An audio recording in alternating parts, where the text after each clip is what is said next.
Welcome everybody. Today we are going to be talking about action history. That refers to all of the decisions we've seen our opponents make, and we are going to be using their decisions to get a read on their range.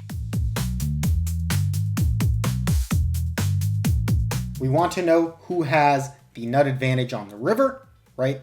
And we're going to systematically look at the actions they took to help narrow down their range, all right? So when we look at actions, we want to keep in mind aggressive actions, bets and raises. Those actions coincide with hands that they're betting for value and hands that they are bluffing with, all right? Hopefully it's obvious that all of their value hands, they want to get stacks in, so they are going to be putting money into the pot. And same thing if they're bluffing. You know, their bluffs cannot get folds by checking, so they have to bet, all right?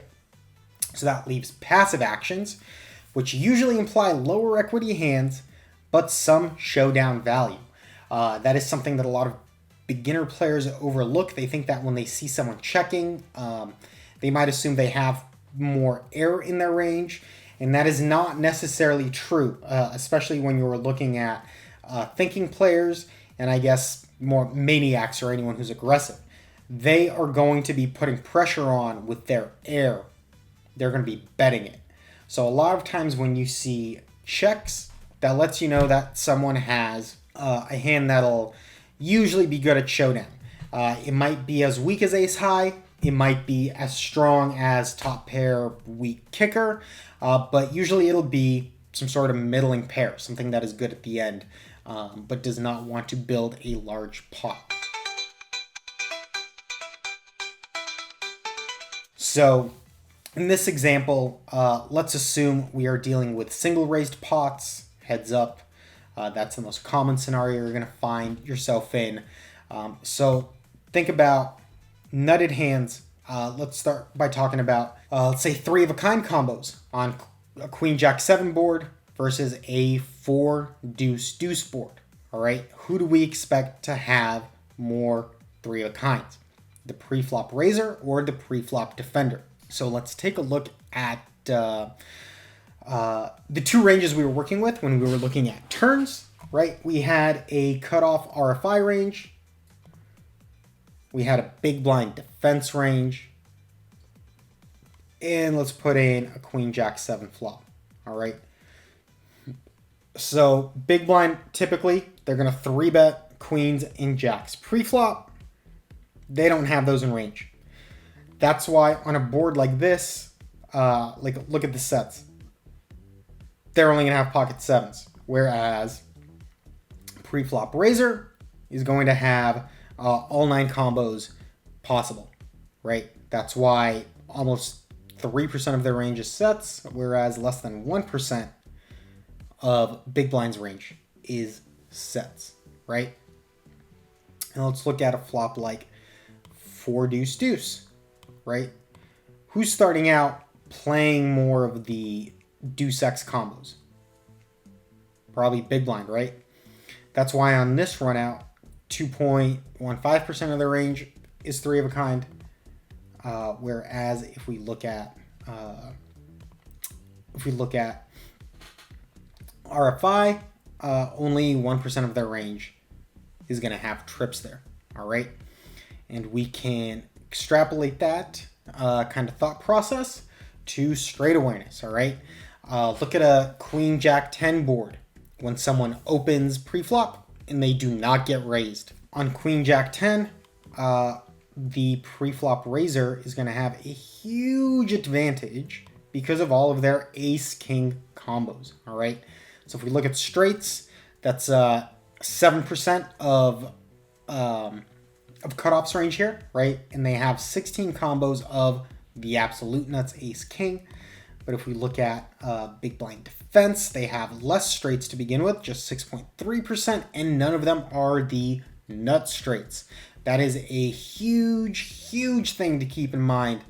Obviously, this is an exaggerated example, but this is how you want to be thinking when you are trying to determine who has nuts at the end of the hand when you're on the river, right? And same thing with flushes. Typically, the big blind defender is going to be playing more suited combos, so they're going to have more ways to make a flush in general, right?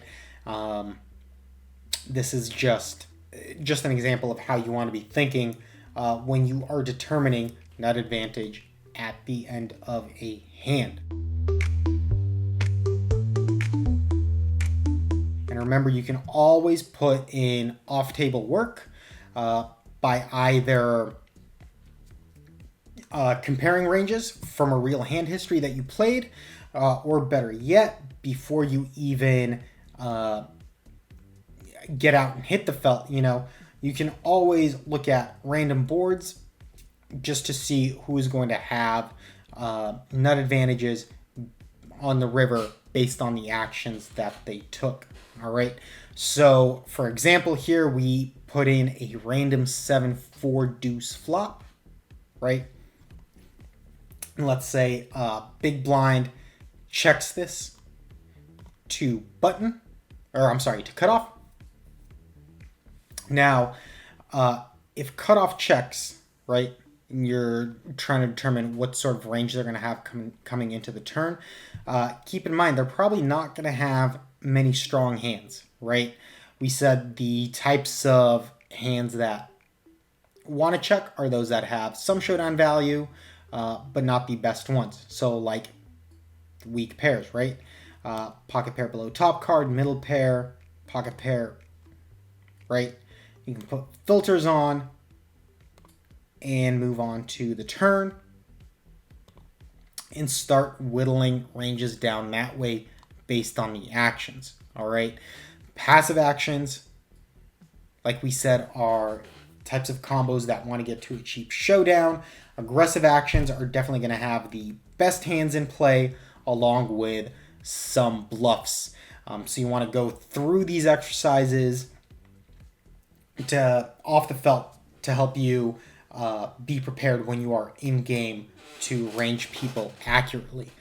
So that's what we got for you in this one. It's very important to be aware of nut advantage when you get to the river. You do not want to be betting a lot, especially with a large size when you do not have the nuts. But if you have way more nut combos than your opponent, then you can really start putting the pressure on them with a lot more bluffs because they're going to be scared of all of those nutted hands that you can have. So thank you for watching. We'll catch you in the next one. Download it for free at Jurojinpoker.com.